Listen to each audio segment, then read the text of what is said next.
कड़कड़डुमा में राह चलते युवक से 2 बाइक सवार मोबाइल छीनकर हुए फरार। पीड़ित जा रहा था अपनी दुकान, पुलिस कर रही मामले की जांच।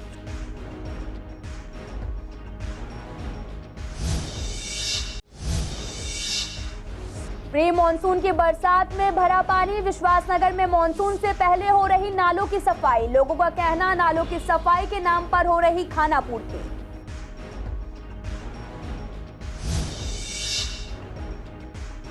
बारिश के जमा पानी से पनपने लगते हैं एडीज मच्छर, बढ़ जाता है बीमारियों का खतरा। डॉक्टर्स का कहना, जुलाई से नवंबर के बीच आते हैं ज्यादा मामले। मच्छर मार दवाई और लार्वा को नष्ट करने के लिए जारी छिड़काव। कोरोना संक्रमण दर की पॉजिटिविटी पहुंची 8.41%। डॉक्टर का कहना, हॉस्पिटल में एडमिशन हो रहे कम। अभी कोरोना के हैं हल्के लक्षण, बरते एहतियात, रहे सावधान।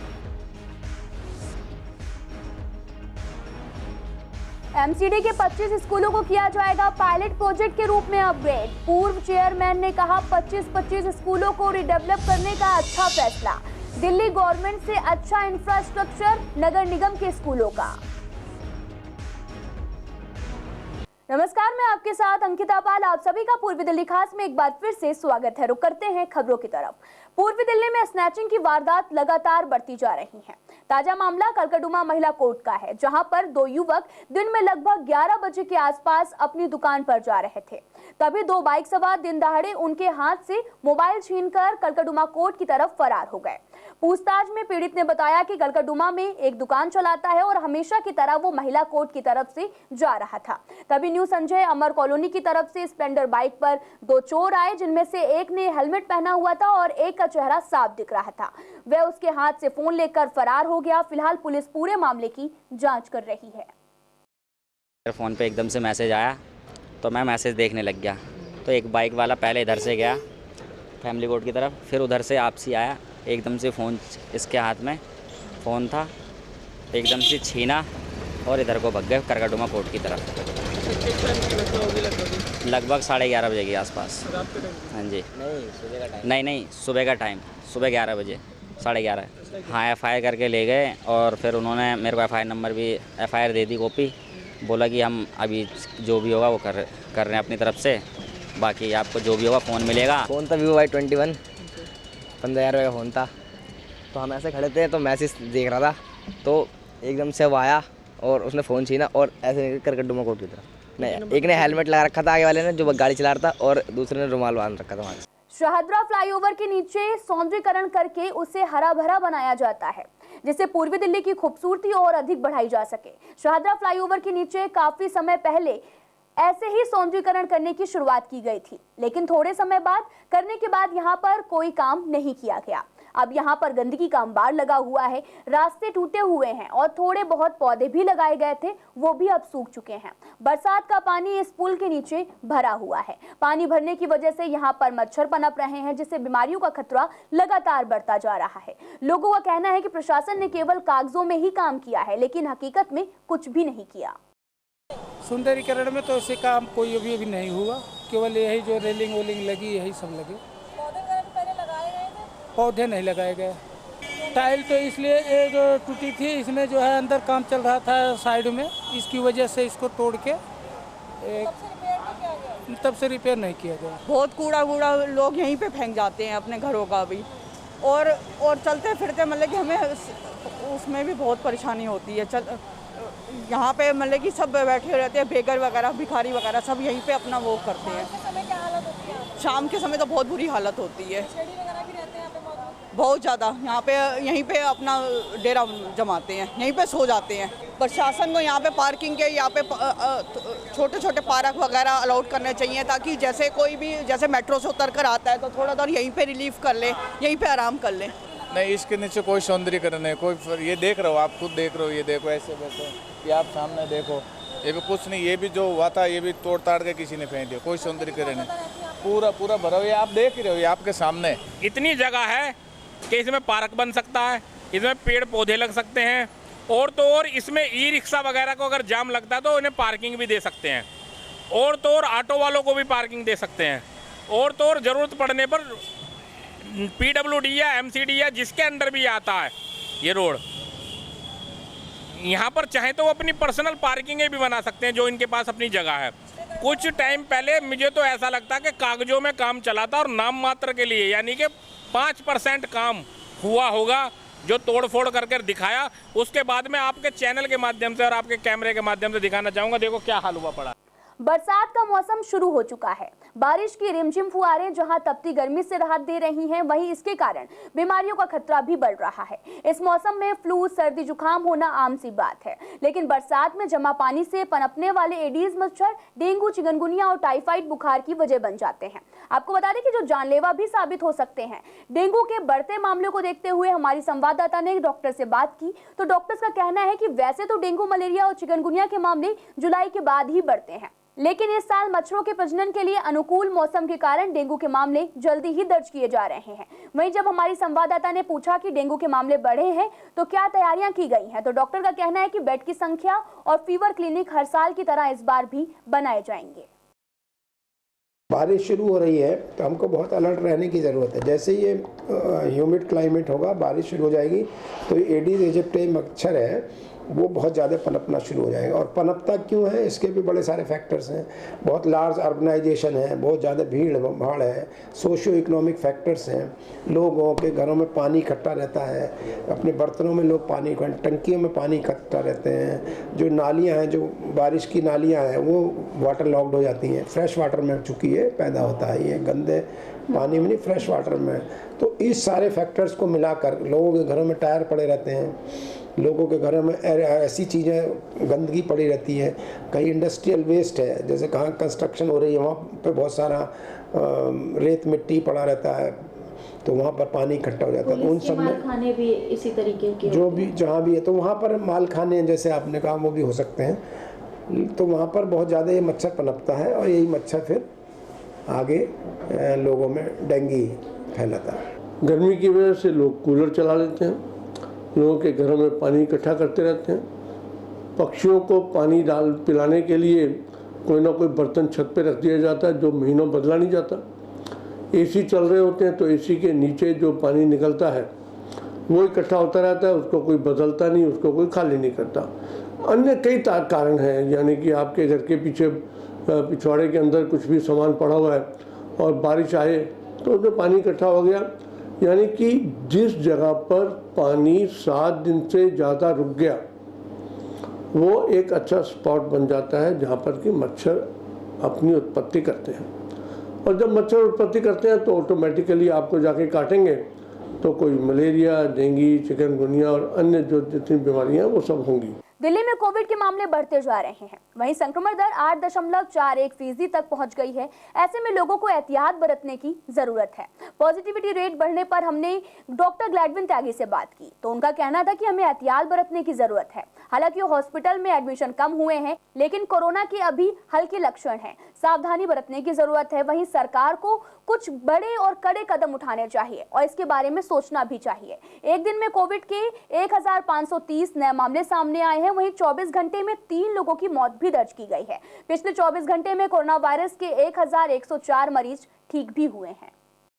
देखिए, कोरोना के मामले लगातार बढ़ते जा रहे हैं, लेकिन लोगों को अब डरने की आवश्यकता नहीं है कि कोरोना जो संक्रमित कर रहा है वो माइल्ड फॉर्म में है, क्योंकि मोस्टली लोगों को 2 डोजेज लग चुके हैं और काफ़ी सारी मात्रा में 3rd डोज जो बूस्टर डोज है वो भी लोग ले चुके हैं। तो इस बार जो कोरोना हो रहा है वो फ्लू लाइक सिम्टम्स है और एक माइल्ड है, लेकिन प्रिकॉशन रखने की अभी भी ज़रूरत है। अभी मास्क पहनने की ज़रूरत है, एक दूरी बनाए रखने की ज़रूरत है। नहीं, देखिए, कुछ मामले बढ़ सकते हैं क्योंकि अब लोगों ने मास्क पहनना बंद कर दिया है और फंक्शंस में भी संख्या ज़्यादा हो रही है, लेकिन ये सीरियस रूप लेगी, एक सीरियस लहर का रूप लेगी, ऐसी संभावना नहीं है। जो वेरिएंट है वो इसका माइल्ड वेरिएंट है। वैक्सीनेशन पूरा हो चुका है एडल्ट्स में, बच्चों में भी काफ़ी हद तक हुआ है। तो मुझे लगता है कि सचेत रहना और सावधानी बरतना ये अपने आप में पर्याप्त होगा। बीमारी से घबराने की ज़रूरत नहीं है, लेकिन सावधान रहना ज़रूरी है। किसी में भी अगर लक्षण कोविड के मिलते हैं या किसी प्रकार की आपको लगता है कि कोविड होने की संभावना है तो तुरंत अपनी जांच कराएं, ताकि अन्य समाज में, अन्य लोगों में ना फैले। जो हमारे बूढ़े, बच्चे, प्रेग्नेंट लेडीज़ या इम्यूनो कॉम्प्रोमाइज्ड केसेस हैं, बेसिकली उन्हें बचाने की ज़्यादा आवश्यकता है।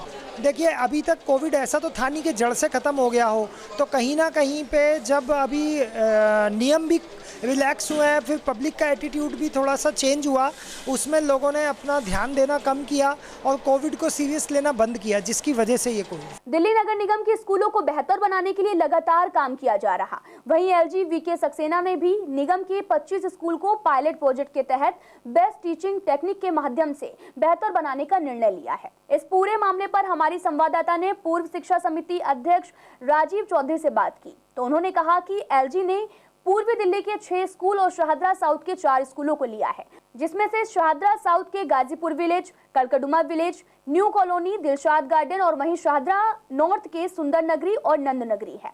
हमें उम्मीद है कि 25-25 स्कूलों को रीडेवलप किया जाएगा। साथ ही उन्होंने कहा कि दिल्ली गवर्नमेंट से अच्छा इंफ्रास्ट्रक्चर नगर निगम का है।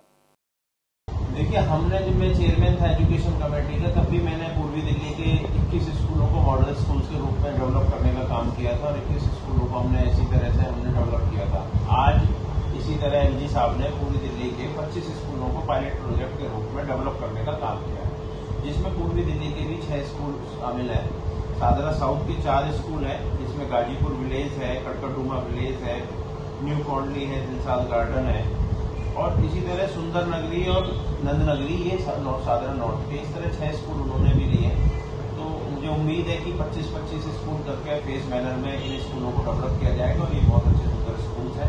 हमारा इंफ्रास्ट्रक्चर नगर निगम का दिल्ली गवर्नमेंट के स्ट्रक्चर से बहुत अच्छा है, बहुत पॉपुलेशन हमारे स्कूलों में ज़्यादा बढ़ी है और इंफ्रास्ट्रक्चर भी अच्छा तैयार हुआ है। ये बहुत अच्छी स्कीम है कि 25 स्कूलों को पहले फेज में करें, फिर 25 को करें। इस तरह मुझे उम्मीद है कि हम सारे स्कूलों को डेवलप करें।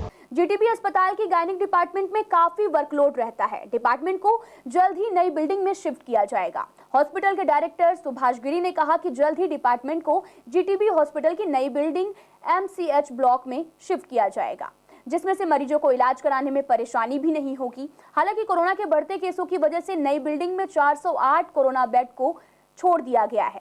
जैसे ही कोरोना के केस कम होंगे, वैसे ही गायनिक डिपार्टमेंट को नई बिल्डिंग में शिफ्ट कर दिया जाएगा। ये हमारी गायनी डिपार्टमेंट में कैजुअलिटी एरिया हमारा काफ़ी कंजेस्टेड है और साथ में हमारा वहाँ पर सेप्टिक लेबर रूम है, CLR है। ये हमारे अभी ओल्ड बिल्डिंग में ही चल रहे हैं और MCH ब्लॉक क्योंकि पूरा फंक्शनल नहीं था आज से 5-6 महीने पहले तक, अब हमने उस ब्लॉक को पूरा फंक्शनल कर दिया है।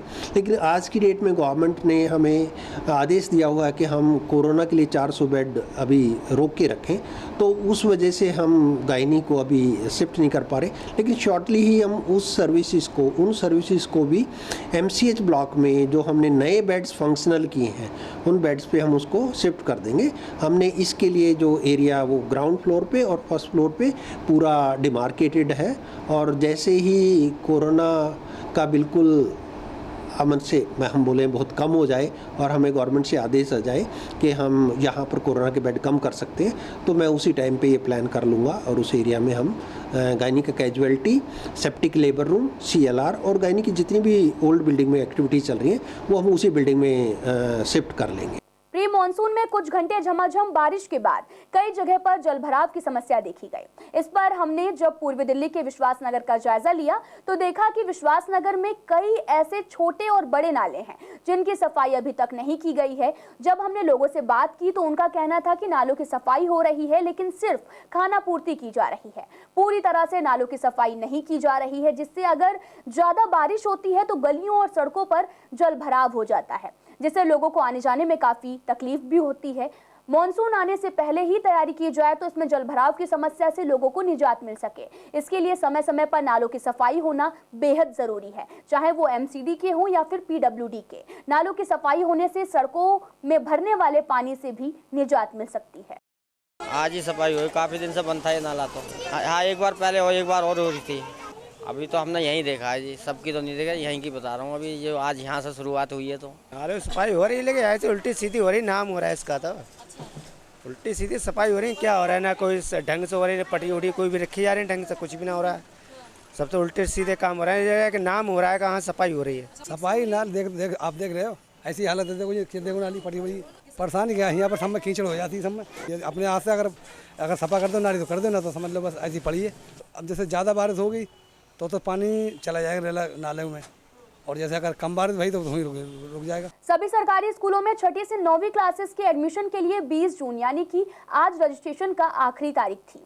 जब हमने इस बारे में एडमिनिस्ट्रेटर से बात की तो उन्होंने कहा कि अब सभी एडमिशन ऑनलाइन हो रहे हैं, जिससे स्कूलों में पेरेंट्स की भीड़ नहीं रहती है, और साथ ही 4 जुलाई को स्कूलों की सूची भी जारी की जाएगी और 15 जुलाई को डॉक्यूमेंट का सत्यापन किया जाएगा।